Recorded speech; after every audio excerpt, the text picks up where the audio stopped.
what his plan and his will is. He's now using it to show me what it's going to be like in the future. Amen.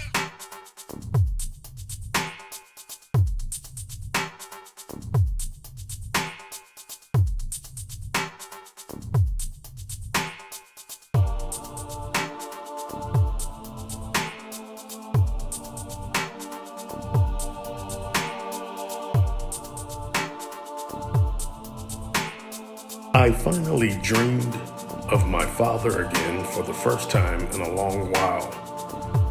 We were at a huge church gathering that was a combination of Bethlehem Temple, my childhood church, and World Pentecostal Church that my dad founded and that I later pastored myself. The location where we were gathered appeared to be New Community Church on East 79th Street.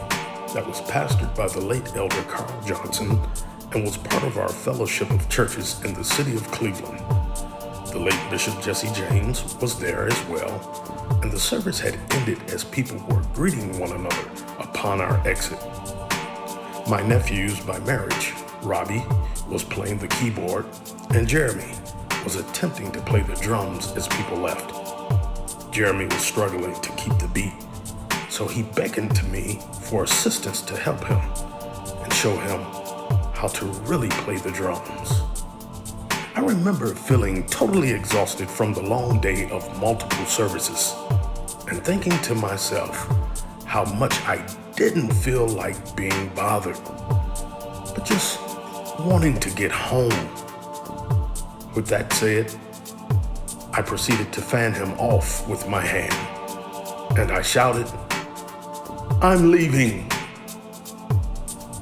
I would soon be at my parents' old apartment, where I once lived with them for a couple of months after college. So apparently, this dream was set during that period of time, though in the dream I was at this age and stage of my life. Shortly thereafter, my dad made it home and immediately began coaching me up and encouraging me as he spoke to me through huge patches of spider webs in the entranceway of the basement door of our side of the building on East 124th Street. It was very dark there, and I was crying out, complaining that I've coached everyone, Dad, but no one hears me when I cry.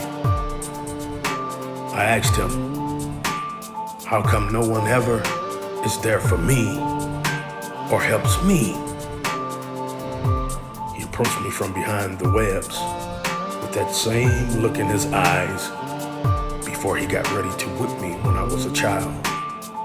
He said, "Can't nobody hear you when you struggling, 'cause they can't see you as a struggler, boy." He said, "They see you as the champion and the one with the answer for all these strugglers." He said, "You wasn't born for the struggle, son. You was born to win. Now get on up from now. Fix yourself. Do it. Go ahead on now. You win." Long story short, Dad looked as if he was in shock that I even took the time to stop and cry. He looked flabbergasted, as if he wanted to say his favorite line during his days upon this blessed earth, and that was, "And I know you know better than that, boy." In Romans 8, verse 18, the Apostle Paul says, "For I reckon that the sufferings of this present time are not worthy to be compared with the glory that shall be revealed in us." We, as the people of God, go from glory to glory and from strength to strength. We are strong in the Lord and in the power of his might. We are the champions.